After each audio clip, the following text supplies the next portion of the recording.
सचिन रमेश तेंदुलकर, जिन्हें विश्व भर में क्रिकेट का भगवान और मास्टर ब्लास्टर के नाम से जाना जाता है, भारतीय क्रिकेट इतिहास के सबसे महान बल्लेबाजों में से एक हैं। इनका जन्म 24 अप्रैल 1973 को मुंबई के दादर क्षेत्र में हुआ था। उनके पिता रमेश तेंदुलकर एक प्रसिद्ध मराठी उपन्यासकार थे और माता रजनी तेंदुलकर एक बीमा कंपनी में कार्यरत थीं। बचपन से ही क्रिकेट के प्रति उनकी गहरी रुचि थी, जिसे उनके बड़े भाई अजीत तेंदुलकर ने पहचाना और उन्हें कोच रमाकांत आचरेकर से मिलवाया। शारदा आश्रम विद्यालय में शिक्षा के साथ साथ क्रिकेट का प्रशिक्षण लेने वाले सचिन ने अपने करियर की नींव वहीं से रखी। उन्होंने घरेलू क्रिकेट में 1988 में मुंबई की ओर से पदार्पण किया और रणजी ट्रॉफी के अपने पहले मैच में शतक लगाया।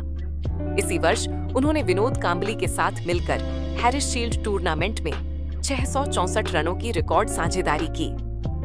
मात्र 16 वर्ष की उम्र में 1989 में पाकिस्तान के खिलाफ कराची में उन्होंने अपना अंतर्राष्ट्रीय टेस्ट पदार्पण किया।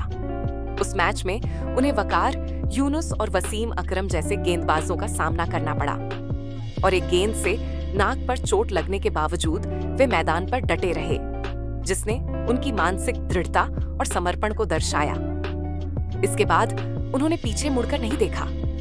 उन्होंने अगले 2 दशकों तक भारतीय क्रिकेट को नई ऊंचाइयों पर पहुंचाया। उन्होंने टेस्ट क्रिकेट में 200 मैचों में 15,921 रन और 51 शतक बनाए। वहीं एक दिवसीय क्रिकेट में 463 मैचों में 18,426 रन और 49 शतक बनाए। वह वनडे में दोहरा शतक लगाने वाले पहले खिलाड़ी बने, जब उन्होंने 2010 में ग्वालियर में दक्षिण अफ्रीका के खिलाफ 200 रन बनाए। उन्होंने विश्व कप में भी भारत का प्रतिनिधित्व 6 बार किया और 2011 में भारत की विश्व कप विजेता टीम का हिस्सा बने, जो उनके करियर का सबसे भावनात्मक क्षण था। 2003 विश्व कप में उन्होंने सर्वाधिक रन बनाए थे और प्लेयर ऑफ द टूर्नामेंट भी बने थे। टेस्ट और वनडे में उनके बनाए गए कई रिकॉर्ड आज भी कायम हैं या उनके निकट ही हैं। वे 200 टेस्ट मैच खेलने वाले पहले क्रिकेटर भी हैं। उनके करियर की विशेषता यह थी कि उन्होंने हर परिस्थितियों में देश के लिए निस्वार्थ खेला। उनके आदर्श बल्लेबाज सुनील गावस्कर थे और गेंदबाजों में वसीम अकरम, शेन वॉर्न, मुथैया मुरलीधरन जैसे दिग्गजों के खिलाफ उन्होंने प्रभावशाली प्रदर्शन किया। उन्होंने क्रिकेट में कई पीढ़ियों को प्रेरित किया।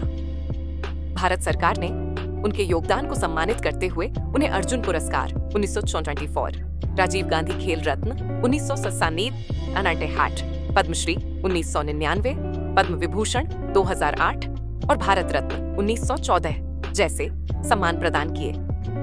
भारत रत्न पाने वाले वे पहले खिलाड़ी और सबसे कम उम्र के व्यक्ति हैं। क्रिकेट से संन्यास लेने के बाद भी वे सामाजिक कार्यों में सक्रिय हैं और शिक्षा, स्वास्थ्य व बच्चों के कल्याण के लिए कार्य करते हैं। 2012 में वे राज्यसभा के लिए नामित सदस्य बनाए गए और संसद में अपनी भागीदारी दी। 2017 में उन पर आधारित डॉक्यूमेंट्री फिल्म सचिन, 1 अरब सपने रिलीज हुई, जिसने उनके निजी और पेशेवर जीवन के अनछुए पहलुओं को सामने रखा। उनकी आत्मकथा प्लेइंग इट माई वे 2014 में प्रकाशित हुई, जो बेस्ट सेलर बनी। उन्होंने 24 मई 1995 को डॉक्टर अंजलि मेहता से विवाह किया और उनके 2 बच्चे सारा और अर्जुन हैं। अर्जुन तेंदुलकर भी क्रिकेट के क्षेत्र में सक्रिय हैं और पेशेवर क्रिकेट खेल रहे हैं। सचिन ने अपने जीवन में कभी भी अहंकार नहीं दिखाया और हमेशा देश के लिए खेलने को प्राथमिकता दी। उन्होंने कई मौकों पर अकेले दम पर भारत को जीत दिलाई। उनकी डेजर्ट स्टॉर्म पारी 1998 में शारजाह में ऑस्ट्रेलिया के खिलाफ आज भी क्रिकेट की सर्वश्रेष्ठ पारियों में गिनी जाती है।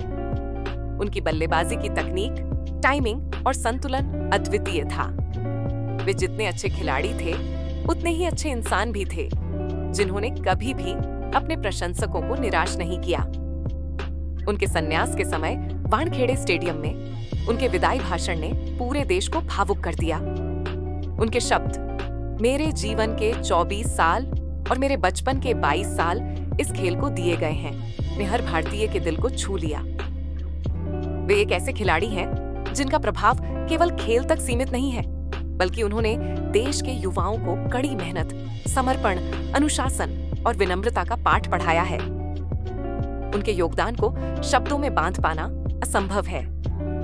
आज भी जब कोई बच्चा बल्ला उठाता है तो उसका सपना होता है, एक दिन मैं भी सचिन तेंदुलकर बनूं। सचिन तेंदुलकर केवल एक नाम नहीं बल्कि एक युग है, एक भावना है, एक प्रेरणा है और भारतीय क्रिकेट की शान है।